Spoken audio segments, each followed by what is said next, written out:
সত্যি বলো তো খুড়ো, ওই বাঁশ বাগানে কি ভূত আছে? আরে বাপ, ওইখানে সত্যি সত্যি ভূত আছে। বাপ ঠাকুরদার আমল থেকে শুনে আসছি, সন্ধ্যার পর ওইদিকে গেলে কেউ আর সহজে বাড়ি ফিরতে পারে না। ওই বাঁশ বাগানের রাস্তা দিয়ে যেই যেত তাকেই ভয় দেখাতো। বাহ বাহ বাহ বাহ খুড়ো, তুমি তো দারুণ গল্প বানাতে পারো। ঘন্টাকে বেশ ভালো ভয় দেখাচ্ছ দেখছি।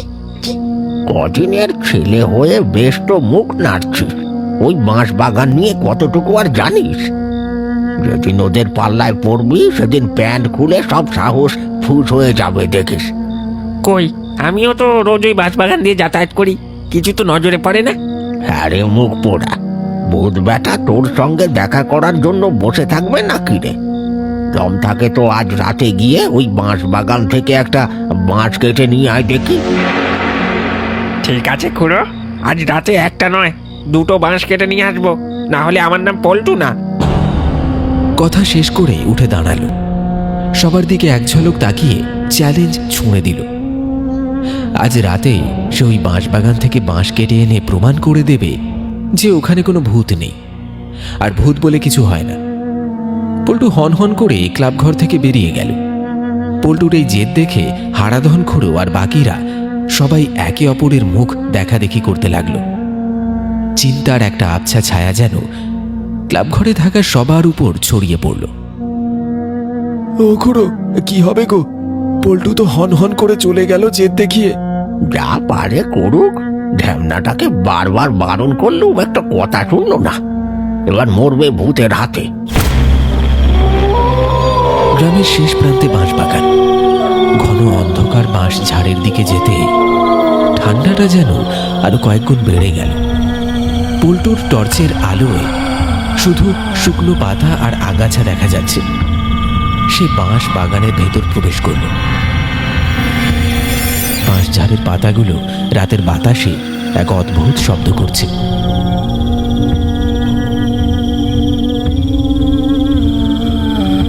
এই তো, কিছুই তো নেই। ওই বুড়োটা সবেতে বেশি বেশি ভূত ভূত করে গ্রামের লোকগুলোর মাথা খেলো।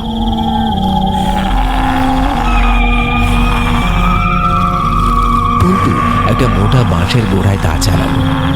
ঠক ঠক শব্দে বাঁশ কাটার আওয়াজ নিস্তব্ধতা ভেঙে দিল। একটা বাঁশ কাটলো, তারপর আরেকটা। বাঁশ দুটো কাঁধে তুলে নিতে হঠাৎ তার মনে হলো কেউ যেন তার নাম ধরে ডাকছে, খুব মৃদু স্বরে। পল্টু, ও পল্টু, পল্টু, ও পল্টু। কে কে ওখানে? পল্টু টর্চ ঘুরিয়ে দেখল, আশেপাশে কেউ নেই। শুধু রাতের বাতাসে শোঁ শোঁ শব্দ আর বাঁশ পাতার খসখস আওয়াজ। কই, কেউ তো নেই। হ্যাঁ, নিশ্চয়ই বুড়োগুলো লুকিয়ে লুকিয়ে ভয় দেখাচ্ছে। ভয় পেলে চলবে না, বাঁশগুলো নিয়ে তাড়াতাড়ি এখান থেকে পালাই। ভূত না থাকলেও তো সাপ তো আছে। তাড়াতাড়ি পল্টু কাটা বাঁশগুলো কাঁধে তুলল, আর ঠিক সেই সময় হঠাৎ একটা দমকা হাওয়া উঠল বাঁশ বনে।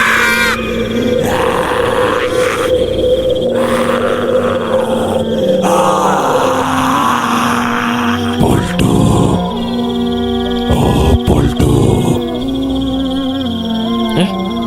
কে কে ওখানে? পল্টুর শরীরে যেন বিদ্যুতের শক লাগলো। সে সঙ্গে সঙ্গে বাঁশ দুটো ফেলে দিল এবং বিদ্যুৎ গতিতে ঘুরে দাঁড়ালো। তার টর্চের আলো সোজা গিয়ে পড়ল এক বিভৎস মূর্তির ওপর। টর্চের আলোয় দেখা গেল একটা অতি লম্বা লিকলিকে অবয়ব, যা কোনো মানুষের মতো দেখতে নয়। তার চোখ দুটো যেন আগুনের ফুলকি, আর মুখটা বিকৃত হয়ে এমনভাবে হাসছে দেখে মুহূর্তে পল্টুর মেরুদণ্ড বেয়ে বরফ ঠান্ডা স্রোত বয়ে গেল। তোর বড্ড সাহস হয়েছে। তোর ওই বুড়ো খুড়োদের কথা বিশ্বাস হয়নি, তাই না? ভেবেছিলি ভূত হয় না। এখন কেমন লাগছে রে পল্টু? এই বাঁশগুলোর ওপর আমার অধিকার। তুই কি ভেবেছিস বলেছিলি বাঁশ কাটার আগে আমার অনুমতি নিবি না। কে তুমি? আমার কিছু দরকার নেই, আমি চলে যাচ্ছি। এখন আর যেতে পারবি না। তোর খুব সাহস হয়েছে, তোর সেই সাহস আমি গিলে খাবো। আমি ভুল করেছি, আমি সত্যি বুঝতে পারিনি এখানে সত্যি তুমি থাকো। আমার ভুল হয়ে গেছে, আমায় যেতে দাও, আমায় যেতে দাও। তুই বাঁশ কেটেছিস, শাস্তি তোকে পেতেই হবে। ক্ষমা করো, ক্ষমা করো আমায়। আমি জানতাম না, আমি আর কখনো আসবো না, আমি কখনো আসবো না। বলতে বলতে সেই বিভৎস ছায়ামূর্তিটি দ্রুত পল্টুর দিকে এগিয়ে আসতে লাগলো। ছায়ামূর্তিটির প্রতিটি পদক্ষেপের শব্দে গোটা বাঁশ বাগান যেন কাঁপছিল, আর তার শরীর থেকে আসা পচা পাতার তীব্র দুর্গন্ধ পল্টুর নিঃশ্বাস বন্ধ করে দিচ্ছিল। ভয়ে তার পা দুটো মাটির সাথে সেঁটে গেছে, 1 ইঞ্চিও নড়তে পারছে না। আজ দিন শেষ, আজ তুই আমার হাতে মরবি। বাঁচাও, বাঁচাও, কে আছো? বাঁচাও, বাঁচাও আমায়। কেউ বাঁচাবে না, কেউ বাঁচাবে না।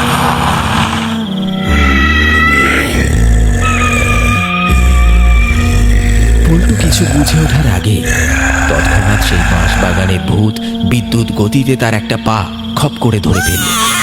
এরপর এক ঝটকায় তাকে মাটি থেকে উল্টো করে ঝুলিয়ে ধরল। পল্টু বুঝতে পারল আজ তার শেষ দিন। তার সেই অন্ধ জেদ আর অবিশ্বাসী আজ তার মরণ ডেকে এনেছে। আর ঠিক সেই মুহূর্তেই বিকৃত অবয়বটি তার বিশাল ফাঁকা মুখটা হাঁ করল। পল্টু শেষবারের মতো দেখল অন্ধকারের ভেতর শুধু দুটো লাল জ্বলন্ত চোখ এবং হাঁ করা মুখটা এগিয়ে আসছে। এরপরেই পল্টুর চোখে অন্ধকার নেমে এলো।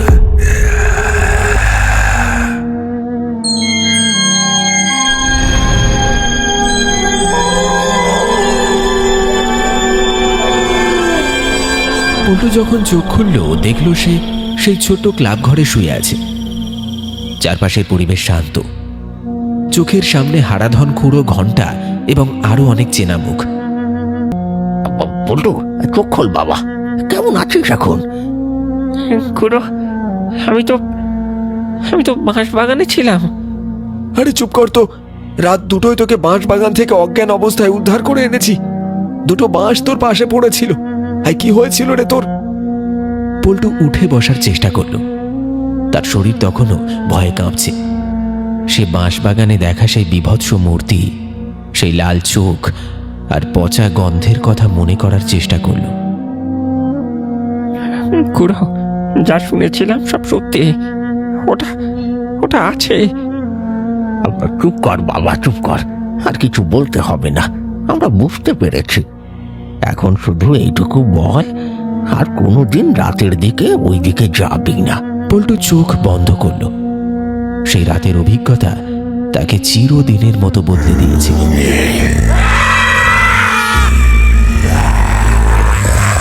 এইরকম ভিডিও পেতে আমাদের ইউটিউব চ্যানেলটি সাবস্ক্রাইব করুন। ধন্যবাদ।